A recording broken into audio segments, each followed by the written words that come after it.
Have you ever noticed how most people swallow hard when someone tries to humiliate them? They lower their eyes, give a weak smile, and pretend they don't care. But this reaction doesn't erase anything. It screams to everyone that you've accepted being belittled. And worse, those who observe learn that you're an easy target. Machiavelli already knew that politics, guided by reality, not ideals, works like this. Either you react, or you'll be marked as prey. In this video, you'll discover how to respond in a way that silences the aggressor without losing your elegance. You'll learn why the end justifies the means when it comes to protecting your own dignity. We'll discuss how to weaponize silence, the calculated use of force, and the delicate balance between being firm without becoming hated. Because yes, it's better to be feared than loved at times, but never to the point of becoming everyone's enemy. You'll understand how every humiliation is actually a test of power. When someone disrespects you, it's not about the offense itself, it's about the game being set. They want to know if you'll assert yourself or accept being dominated. Here, I'll show you why boundless kindness turns into vulnerability and how to learn to recognize these chess moves before the game is lost. More than theory, you'll see practical examples of how small gestures change everything, how a firm look can be more powerful than a shout, how a short sentence can cut deeper than a long speech, and how saying no at the right time can be the beginning of a new identity. Respect isn't born of intention, but of perceived authority, and I'll show you how to build that authority in practice. We'll also discuss the difference between useful fear and destructive hatred. Because inspiring caution is strategic, but arousing hatred is social suicide. I'll show you how to protect yourself without becoming cruel, how to maintain the appearance of virtue without becoming a target, and how to balance firmness and humanity in a way that even Machiavelli would applaud. This is the secret of those who govern without raising their voices. If you're tired of swallowing humiliation, feeling small, and being treated as invisible, this video is a game changer. Here you'll learn how to use virtù and fortuna to turn the tables, build your own loyal armies, and most importantly, never again bow to those who try to demean you. So get ready. The answers you've always sought are about to be revealed one by one, like scalpels cutting into the soul. When someone disrespects you, what defines your position isn't the insult itself, but your immediate reaction. It's in that almost invisible moment that the power play begins to unfold. Machiavelli already knew that politics guided by reality, not ideals, requires composure. It's not about responding in any way, but responding at the right time. Those who explode in anger lose credibility. Those who remain silent out of fear diminish themselves in the eyes of others. The response is a razor's edge between authority and submission. It's like a game of chess. The value lies not only in the pieces, but in the timing of their movements. Imagine a leader in a meeting being disrespectfully interrupted. If he responds immediately, firmly, but without losing his tone, he conveys presence and virtù. If he laughs nervously or remains silent, he conveys weakness. This is how the calculated use of force manifests itself. It's not shouting, but control. The end justifies the means here when it's understood that the response serves not only the aggressor, but everyone watching. Witnesses learn in the silence of observation what the invisible hierarchy of the room is. It's curious how, in many situations, people believe that simply being nice is enough to earn respect. However, respect isn't born from kindness, but from positioning. The timing of your response matters because it communicates who you are more than any speech. Those who don't understand this fall into the illusion of the appearance of virtue, believing that being always cordial guarantees authority. Machiavelli would say that it's better to be feared than loved because fear creates limits, while love alone can slip through your fingers. A practical example. Consider a boss who receives unfair public criticism from an employee. If he responds with irony, he loses respect. If he remains silent, it may appear that he accepts the abuse. But if he pauses, looks you in the eye, and calmly says, "Would you like to discuss this after the meeting in an appropriate manner?" he puts the aggressor in check without humiliating him. This is the art of constant adaptability, understanding when to speak, when to remain silent, and when to transform the attack into a silent lesson for everyone present. This moment of response is, in fact, an invisible battlefield where virtue and fortune collide. Virtue is the ability to act with clarity and presence. Fortune is the chance of being surrounded by attentive eyes that judge in silence. Therefore, every gesture, every word, every second of hesitation weighs more than it seems. Those who learn to respect timing become like a general who waits for the enemy to make the first move to counterattack with precision. And ultimately, it is this play on timing that paves the way for the next understanding.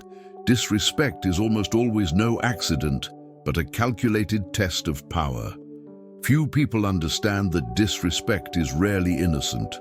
More often than not, it's a power move, a signal thrown onto the social board to gauge your reaction.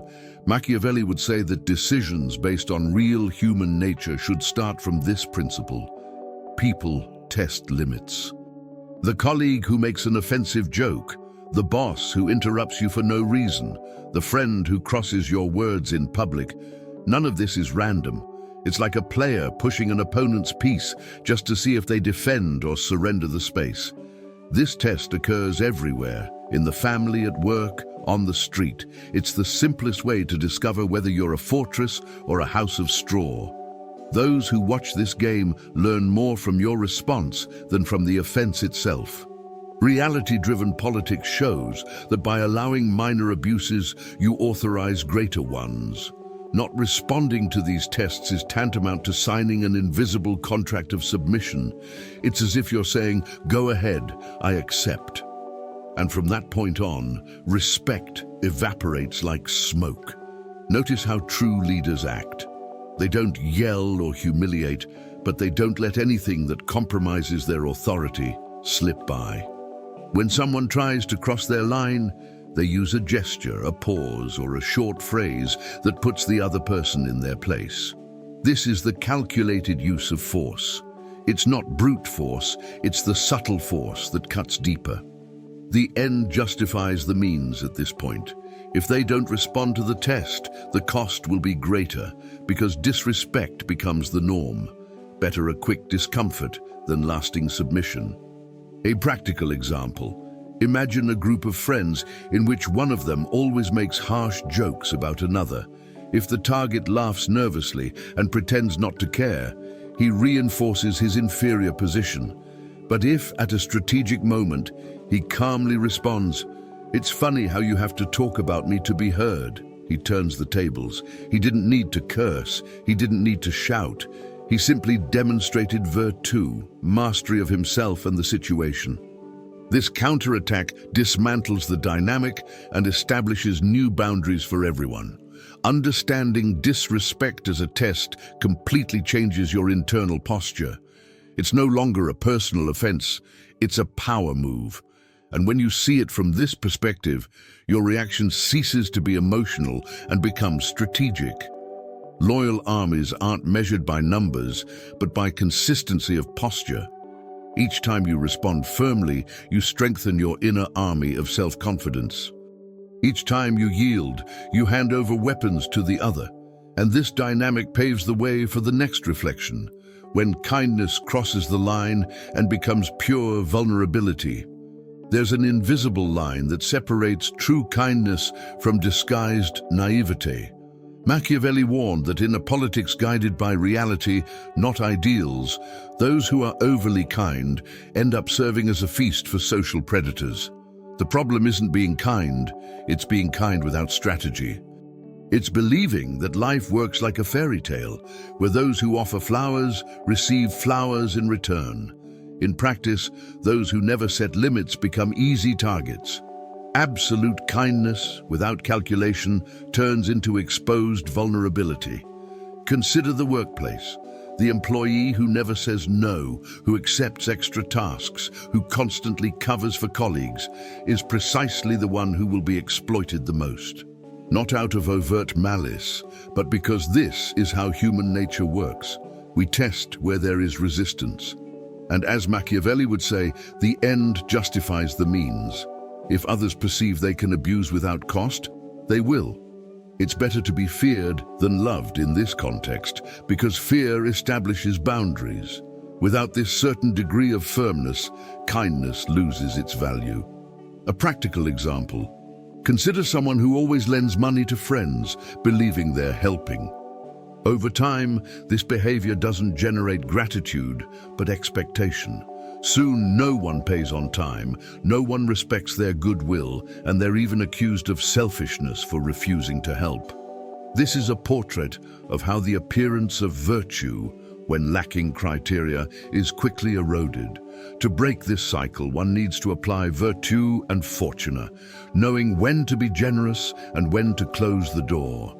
It's not about cruelty, but about survival. Boundless kindness also destroys intimate relationships. How many marriages fail because one partner always gives in, always avoids conflict, always sacrifices their own will in the name of peace? This doesn't generate true love, but a kind of silent contempt. The other realizes there's no resistance, that they can impose rules without being questioned. Little by little, affection turns into disrespect. And this is where the calculated use of force becomes indispensable. Sometimes saying no is the greatest act of self-love and even love for the other. Deep down, those who don't know how to set limits still harbor patterns of submission learned early on. Perhaps they were taught that being good meant never contradicting, never imposing, never questioning. But the adult world doesn't reward this docility. Respect is born when someone shows clarity in their yeses and nos. Constant adaptability doesn't mean being malleable until you break, but knowing when to harden so as not to be crushed. And it is at this point that the inevitable question arises. If respect isn't born from kindness, where does it truly come from? People's biggest mistake is believing that respect comes from good intentions. Nothing could be more naive.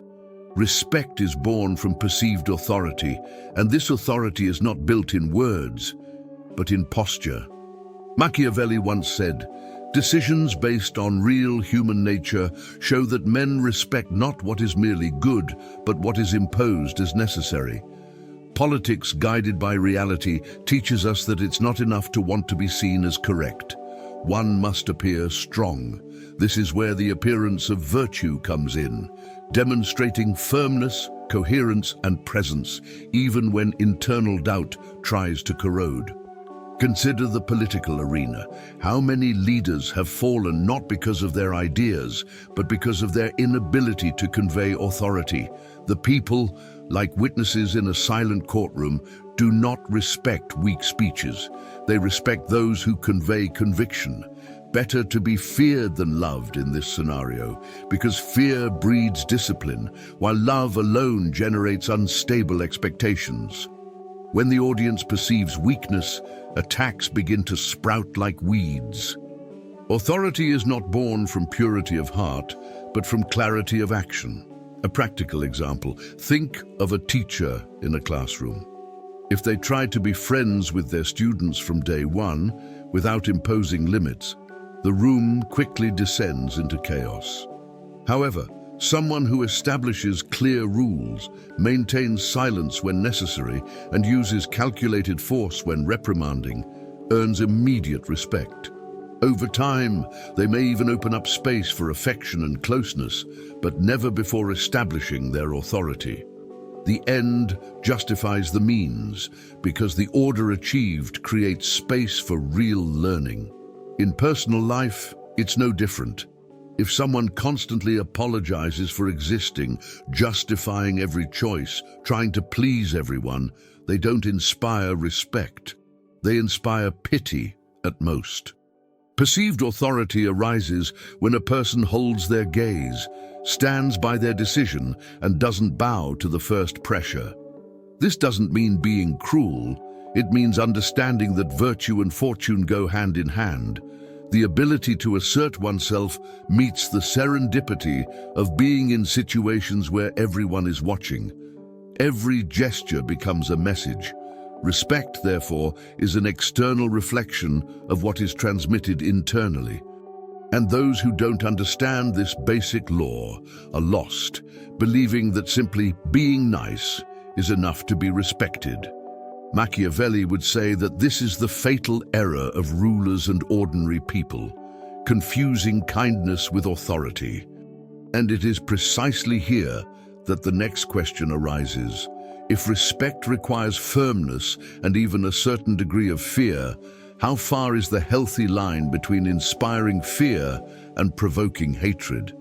Few understand the fine line between inspiring respect and arousing resentment. Machiavelli made it clear, it's better to be feared than loved, but with one essential condition: avoiding being hated. Fear, when well measured, acts like an invisible fence that protects your boundaries. It makes others think twice before crossing the line. However, when fear turns to hatred, the fence falls, and what emerges is the desire for revenge. Politics guided by reality teaches us that leaders fall not through severity, but through excess that turns into gratuitous cruelty. In everyday life, this can be seen in small gestures. Imagine a boss who firmly demands results. They may be feared, but they are respected because their demands are fair. Now think of another who humiliates their employees in public, yells unnecessarily, and treats everyone as disposable. This person is not only feared, they are hated. And hatred is corrosive. It breeds silent sabotage, betrayal, and a desire to see you fail. The calculated use of force requires wisdom to apply the right weight. Too much force destroys. Too little force invites abuse. A practical example. In relationships, when someone establishes clear boundaries, such as saying, "I won't accept being treated this way," it may generate immediate discomfort, but it plants the seed of respect. However, those who try to control everything, manipulate or suffocate, generate the opposite: hatred camouflaged in silence. The end justifies the means in this context because the momentary discomfort of establishing boundaries prevents the greater disaster of a corroded relationship. The difference between useful fear and destructive hatred is the balance between firmness and humanity.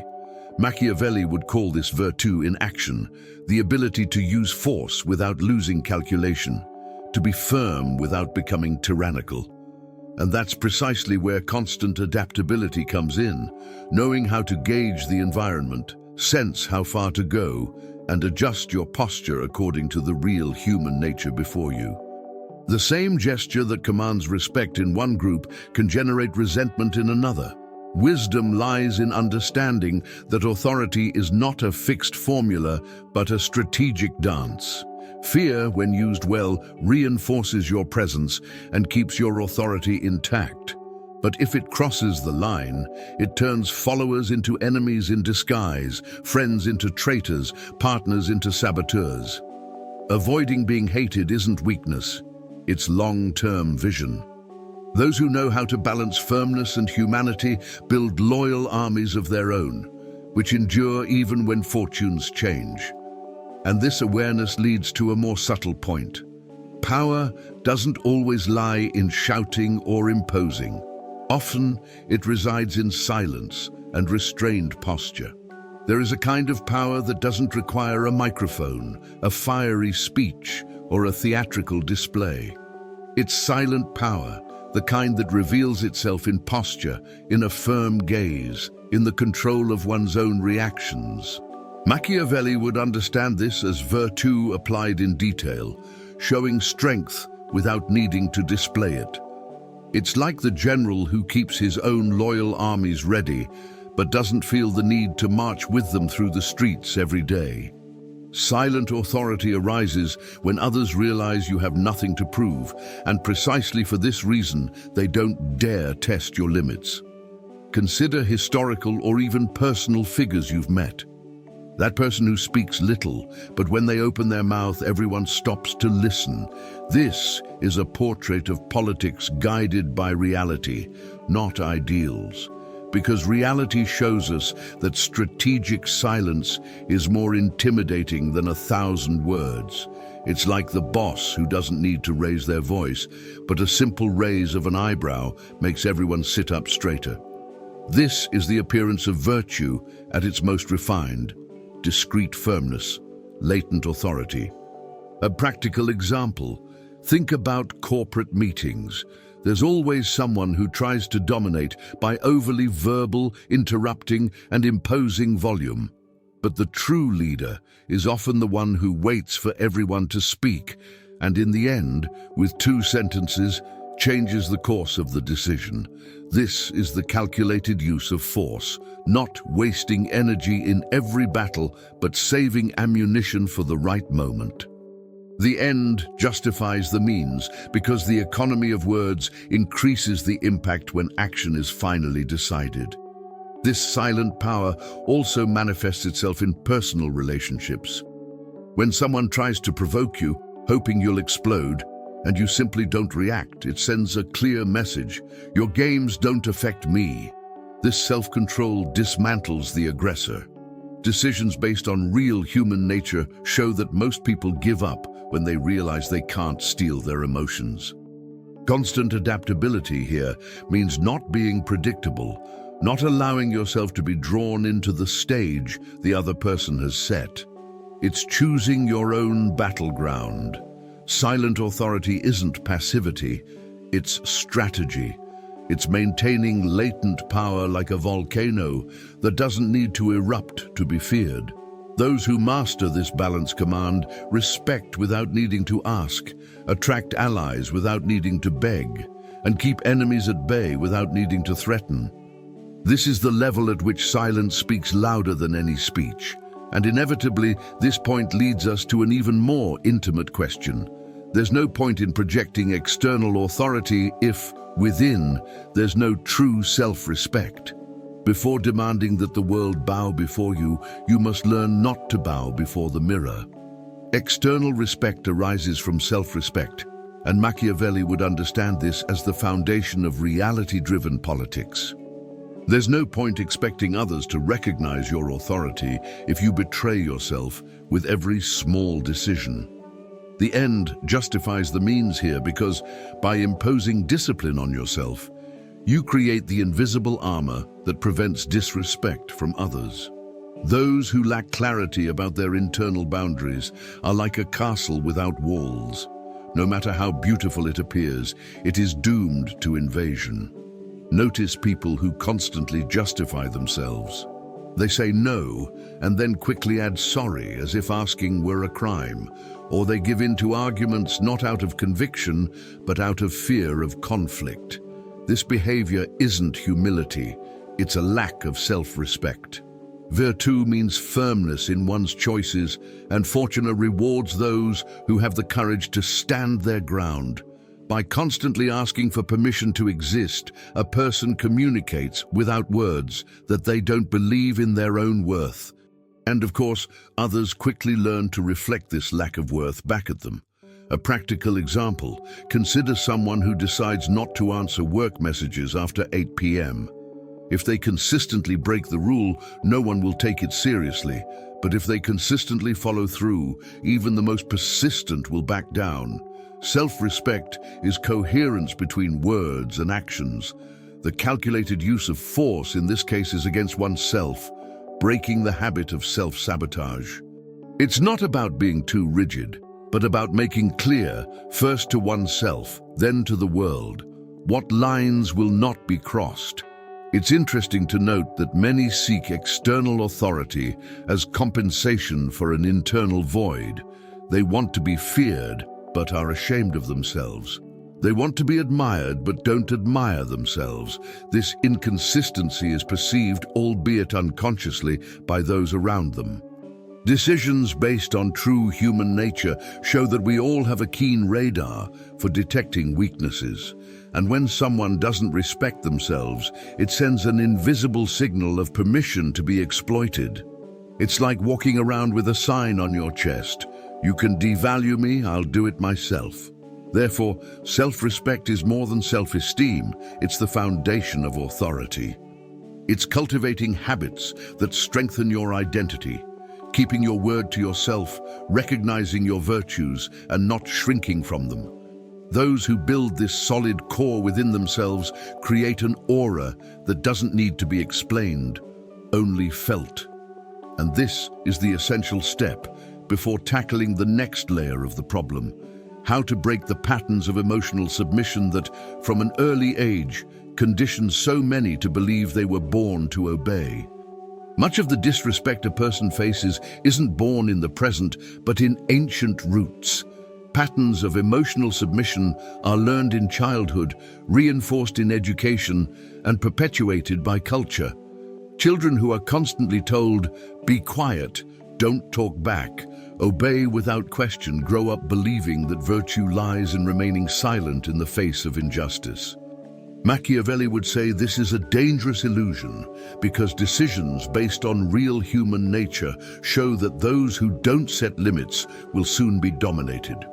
Reality-driven politics requires breaking these patterns, or they will continue to guide choices like invisible chains. An adult who has been conditioned to be too nice becomes a perfect target for emotional and professional abuse. Uncritical kindness, as we saw earlier, turns into vulnerability. And here, the end justifies the means. To rebuild one's posture, one must endure the discomfort of disappointing others. This is true virtue, the courage to face sidelong glances, criticism, and emotional blackmail, to reprogram one's own destiny. Fortune favors those who dare to break these bonds, because each time one says no to abuse, one opens space for a yes to one's own dignity. A practical example: someone who never learned to decline social invitations, even when they don't want to, ends up exhausted with no time for themselves. By deciding to say no to an unwanted encounter, this person may face initial disapproval, but it plants a seed of respect. This is a calculated use of force applied to the emotional realm. It's not about being rude, but about cutting the root of the habit of self-denial. Each small rupture deconstructs the conditioning of submission and builds new walls of internal protection. This process requires constant adaptability. You can't change an identity shaped by years of submission overnight. It takes practice. It's like going to the gym to strengthen weakened muscles. It hurts at first, but with practice, the muscles grow. The same happens with emotional stability. Each decision to take a stand strengthens the internal structure. Little by little, the world realizes that the person has changed, and attempts at manipulation begin to fail. This is proof that perceived authority is born from small internal revolutions. Deconstructing patterns of emotional submission isn't just about freeing yourself from the past, but about creating a new life narrative. It's about looking at yourself and saying, "I'm no longer the child taught to lower my head. I'm the adult who chooses to look up." This is the moment when virtue blossoms, because now there's not just reaction, but conscious choice.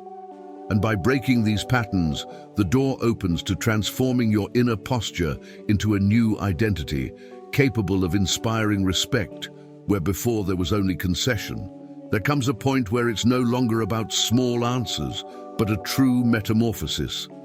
The transformation of internal posture is what gives rise to a new identity. Machiavelli would say that this change is a reflection of consciously applied virtue, a power that arises from within. When someone begins to say no when it truly means no, to abandon unnecessary justifications, and to cut off toxic relationships, they are not just changing habits, they are being reborn as someone who understands that politics guided by reality, not ideals, requires firmness to be respected. This transformation is gradual but visible. People who were previously seen as fragile begin to be treated with caution.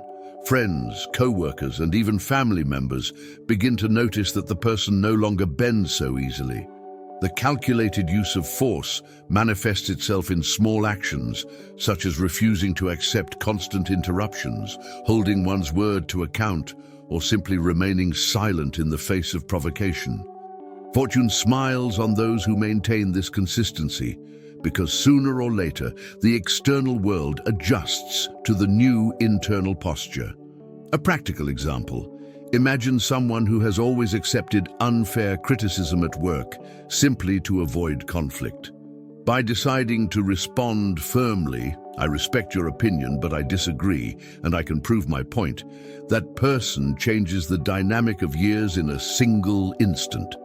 This attitude not only corrects others' perceptions, but also redefines how they see themselves. With each firm gesture, a new layer of identity is constructed. The end justifies the means, because the initial discomfort of asserting oneself is the price of a lifetime of respect. Transforming your internal posture also means abandoning the masks of submission. It's about stopping being the nice guy out of fear of rejection and starting to be authentic. This shift creates a ripple effect. Relationships change, environments shift, opportunities appear, not because the world has become more just, but because you've become clearer in your communication with it. Decisions based on true human nature show that everyone tests limits, and when they realize you're no longer the same, the testing subsides. Quiet authority becomes your trademark. This new identity is constructed not just for the external gaze, but for the internal gaze as well. By respecting yourself, you realize you no longer need to prove anything to anyone. Your own loyal armies are formed by consistent habits, solid values, and coherence. Internal transformation, in this sense, is a kind of silent coronation. The birth of someone who doesn't depend on external validation to exist with dignity. And it is precisely here that the final warning arises. When seeking respect and authority, you must be careful not to slip into the opposite extreme, becoming what you yourself despise. There's a subtle danger in the journey to gain respect. In seeking authority, many fall into the trap of becoming cruel caricatures of what they once hated. Machiavelli, speaking of power, warned that the end justifies the means, but not when the price is losing one's own essence. Politics guided by reality shows that firmness is necessary, but without crossing the line into inhumanity. It's like a king who, in trying not to be dominated, becomes a tyrant and discovers too late that he has exchanged disrespect for hatred. This risk arises when useful, protective fear turns into destructive hatred. When taken too far, a person ceases to be respected and becomes unhealthily feared, isolated, and silently sabotaged. The calculated use of force requires balance. Because excessive strength becomes disguised weakness, it's easy to think that virtue means brutality, but in reality, it means self-mastery. Fortune smiles on those who know how to be firm without becoming cruel, on those who understand that silent authority is worth more than armies of fear. A practical example: imagine someone who, tired of being exploited in relationships, decides to completely shield themselves. They begin to treat everyone coldly, distrust every gesture, and push away even those who truly care. At first, it seems like they've earned respect, but in reality, they've only built walls of loneliness. Better to be feared than loved, said Machiavelli, but never hated. Hatred breeds enemies. Isolation corrodes from within. True power lies in the balance between firmness and humanity, Not becoming what one despises is maintaining integrity while earning respect. It's remembering that the appearance of virtue may be necessary as a strategy, but it shouldn't replace true value. Decisions based on real human nature show that we all fall into the temptation of excess. Either we're too nice or we harden ourselves to the point of losing our soul. Constant adaptability is precisely the antidote, the ability to adjust one's posture without losing one's essence. This is true virtue, resisting the seduction of brute power and practicing power consciously. Ultimately, earning respect isn't about building an empire of fear, but about forging an identity strong enough to not need masks. Loyal, self-contained armies are formed when strength and humanity are coherent. This is the difference between a leader who survives and a tyrant who falls. And now that you've covered all the pillars of respect, from the moment of response to the risk of tyranny, the next step is to bring it all together in a narrative that captivates from the first few seconds. The introduction that sets the stage for the entire message. Now you understand that every response to disrespect defines who you are in the eyes of the world. It's not theory, it's practice. Politics guided by reality shows that if you don't respect yourself, no one will do it for you. Machiavelli knew that the end justifies the means when it comes to protecting your dignity. So I ask you, how many times have you let humiliations that should have been your turning point slide? From today on, the choice is yours. Continue to be seen as an easy target or take the place of someone who inspires respect. Better to be feared than loved at times, but never hated. This requires virtue, the courage to assert yourself, and it requires fortuna, seizing the right moment. Are you willing to shed the mask of the good guy and begin living with quiet authority? Look at your life right now. How many relationships do you maintain simply because you don't have the courage to say no? How many times have you swallowed pain to avoid conflict? Boundless kindness is vulnerability. The calculated use of force is what transforms your inner posture into a new identity. The question is, will you continue repeating old patterns of emotional submission, or will you finally break the chain? Respect isn't born of intention, but of perceived authority. And your new identity begins when you decide you'll no longer be shaped by fear of rejection. So I challenge you, who do you need to stop being today so that others will respect you tomorrow? What still binds you to the submissive version you so despise? If something in this video resonated with you, it's because it's time for transformation. Apply what you've learned, test it in your daily life, and see how the world begins to treat you differently. And now I want to hear from you.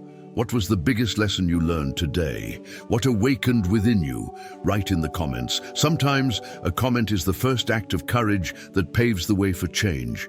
And before you leave, don't forget, subscribe to the channel and turn on notifications, because here you'll continue learning how to respond to the world without becoming its slave. This is just the beginning, and you won't want to miss the next step.